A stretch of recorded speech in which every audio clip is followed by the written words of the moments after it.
அழைத்தமைக்கு நன்றிம்மா. வணக்கம் குருஜி நேரம். வணக்கம் மேடம். வணக்கம் மேம். எங்க இருந்து பேசுறீங்க? பழனில இருந்து பேசுறேங்க. பையனுக்கு கேட்கணும். Okay ma'am. அவங்களோட பிறந்த தேதி பிறந்த நேரம் சொல்லுங்க. ஜனவரி 5/1 5/1 2016. 2016 4:37 AM. 4:37 AM. ராசி நட்சத்திரம் சொல்லுங்கம்மா. ராசி துலாம் ராசி. துலாம் ராசி. சுவாதி நட்சத்திரம். சுவாதி நட்சத்திரம். லக்னம் சொல்லுங்கம்மா. விருச்சிக லக்னம். விருச்சிகம். என்ன கேள்வி கேட்கணுமா? பழனியில பிறந்த குழந்தை தானம்மா? ஆமாங்க குருஜி. லாஸ்ட் டைம் கூட பேசியிருக்கேன் குருஜி. தங்கச்சி குழந்தைக்கு வந்து சிசேரியனுக்கு உங்களுக்கு கூட ஏற்கனவே லைவ்ல பேசியிருக்கிறீங்களாம்மா? சரி என்ன குருஜி? ஏற்கனவே லைவ்ல பேசியிருக்கிறீங்களோ? லைவ்ல இல்ல குருஜி.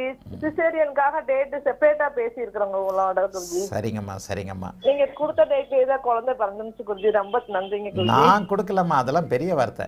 நம்ம ஜோதிடர் என்னதான் கொடுத்தாலும் பரம்பொருள் அந்த குழந்தையை அந்த நேரத்தில் பிறக்க அனுமதிக்கணும்ன்றதை அடிக்கடி சொல்லுவேன். ஆமாங்க குருஜி. ஆனா கன்ஃபியூஷன்ல தான் கேட்டேன் குருஜி. ஆனா நீங்க கண்டிப்பா கிடைக்கும் பண்ணுங்கன்னு சொல்லி கொடுத்தீங்க குருஜி. அந்த டேட்ல தான் தங்கச்சி குழந்தை கிடைச்சது குருஜி. எல்லாம் பகவானோட அருள். உண்மையை சொல்லப்போனா ஜோதிடரா பிறப்ப நிர்ணயிக்கிறாரு. ஜோசியரும் கிடையாது, மருத்துவரும் கிடையாது. டாக்டர் நினைச்ச நேரத்தில் கூட சிசேரியன் பண்ண முடியாது. கடவுள் நினைத்த நேரத்தில் தான் குழந்தை பிறக்கும். அந்த குழந்தை இந்த பூமியில் எப்படிப்பட்ட நேரத்தில் எப்படிப்பட்ட வாழ்க்கையை அனுபவிக்க வேண்டும் அப்படிங்கிறத தீர்மானிக்கிறது கடவுள்.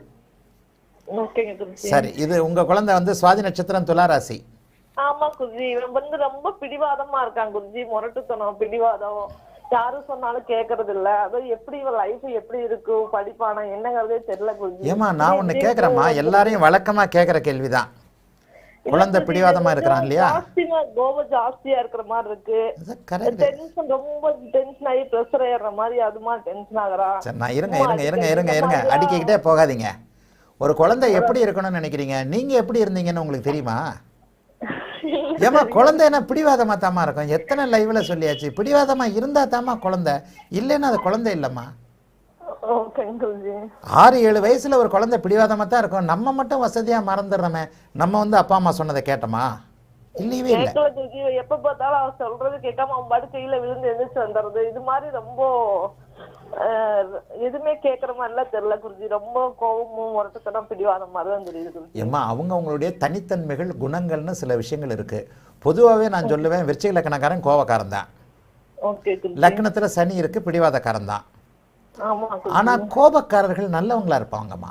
நல்லதன் இயலாமை, அதாவது சரியானதை செயல்படுத்த முடியாத இயலாமையை வெளிப்படுத்துவதன் உணர்விற்கு பெயர் தான் கோபம். நல்லவன் தான் கோபப்படுவான். கோவப்படாம கோபத்தை அடைக்கிறது அல்லது நயவஞ்சக அமைப்புகள் இருக்கிறவனுக்கு தான் கோபம் வராது. ரெண்டாவது, எல்லாருமே குழந்தைங்களை குறை சொல்றீங்களே, நீங்களும் குழந்தையா இருந்தீங்க அப்படின்றத வசதியா மறந்துடுவீங்க. உங்க அப்பா அம்மாட்ட போய் கேட்டு பாருங்க, ஐயோ இவளை சமாளிக்கிறதுக்குள்ள நான் பட்ட பாடுன்னு சொல்லுவாங்க. நான் ஒத்துக்கவே மாட்டேன். எந்த குழந்தைய சொன்னாலும் நான் ஒத்துக்க மாட்டேன். ஏன்னா அப்படி ஒரு நிலைமை ஜாதகத்துல இருந்தாலும் பரவாயில்லைன்னு சொல்லலாம். இங்க பாருங்கம்மா, சுக்கிரன் சனி சேர்க்கை லக்னத்திலேயே சனி இருந்தாலும் கூட தனித்து சனி இருக்கும்போது வீண் பிடிவாதம், வீம்பு பிடிவாதம், நயவஞ்சகத்தனம் இருக்கும். ஜோதிட ரீதியா இப்ப பேசிடுவோம். உங்க குழந்தைன்றதை நான் பேசல. இங்கே என்னுடைய கண்கள் ஜாதகத்தை மட்டும் பார்க்குது. சரி, ஜாதகத்துல லக்னத்தில் சனி இருந்தால் அடிக்கடி லக்னத்தில் அமர்ந்திருக்கின்ற கிரகத்தின் அடிப்படையில குணங்கள் அமையும்னு சொல்லியிருக்கிறேன்னா? சரி, இங்கே லக்னம் கோபக்காரனாகிய விருச்சிக லக்னம், இவன் கோபக்காரன் தான். லக்னத்துல சனி இருக்கு, பிடிவாதக்காரன் தான். ஆனா அந்த சனி வந்து சுபத்துவமாக இருக்கிறார் இல்லையா, சுக்கிரனோடு சேர்ந்து.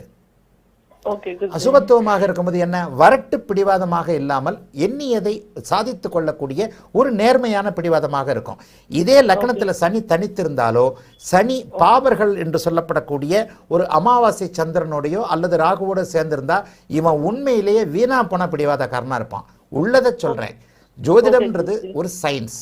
உங்களுக்காக சாதகமாகவோ அல்லது வேற மாதிரியோ விதிகளை வளர்ச்சிக்க முடியாது.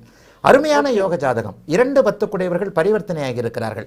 சூரியனும் குருவும் பரிவர்த்தனையாகி ஒரு நிலையில் தேய்பிரை சந்திரனோடு இங்கே சேர்ந்திருந்தாலும் கூட செவ்வாய் பரிவர்த்தனையாகி இருக்கிறார். சுக்கிரனும் செவ்வாயும் பரிவர்த்தனையாகி இப்போது 16 வயது வரைக்கும் மிகப்பெரிய உயர்நிலையில் இருக்கக்கூடிய குருவின் திசை நடக்கிறது.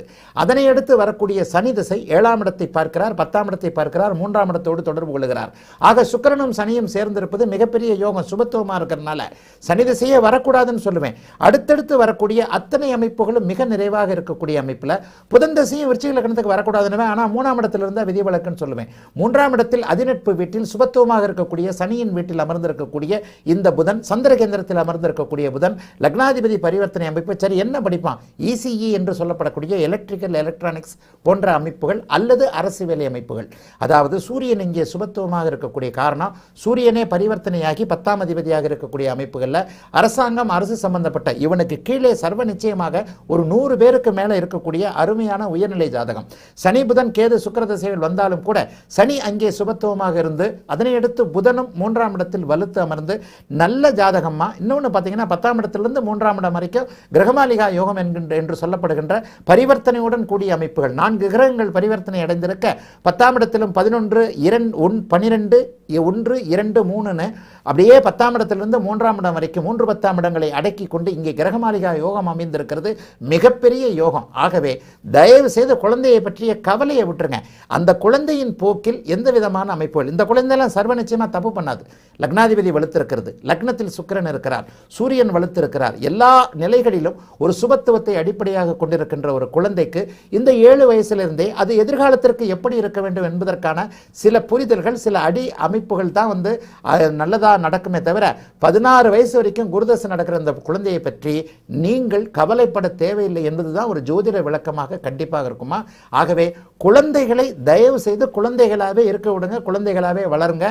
நம்ம குழந்தையா இருந்தோம், நம்ம ஒன்றும் வானத்தில் பொத்துன்னு வந்து விழுந்தல்ல, நம்மளும் பிறந்து ஒரு 10, 12 வயது வரை குழந்தையாகத்தான் வளர்ந்தோம் என்பதை கவனத்தில் வச்சா இது மாதிரியான யோக குழந்தை, அதிர்ஷ்ட குழந்தை உங்களுக்கு பிறந்திருக்கின்றதை கண்டிப்பாக புரிஞ்சுக்க முடியுமா. இது உண்மையிலேயே யோக குழந்தை. நான் ஒன்றும் இல்லாததை சொல்ல முடியாது. விதிகளை விளக்கி, நான் அருள்வாக்கு சொல்றவன் கிடையாது. விதிகளை இவ்வளவு நேரம் உங்களுடைய குழந்தைகளுடைய ஜாதகத்தில் இருக்கின்ற அத்தனை விதிகளையும் விளக்கித்தான் சொல்லிக் கொண்டிருக்கிறேன். ஆகவே இந்த குழந்தை சர்வ நிச்சயமாக எதிர்காலத்தில் அதிகாரம் சார்ந்த சூரியன் சுபத்துவமாக இருக்கின்ற அமைப்பில், 2வது சந்திரனும் செவ்வாயும் சேர்ந்திருக்கின்ற அமைப்பில் அதிகாரம் சார்ந்த அமைப்புகளில் சர்வ நிச்சயமாக வரும். நல்லா இருப்பீங்கம்மா, வாழ்த்துக்கள்மா.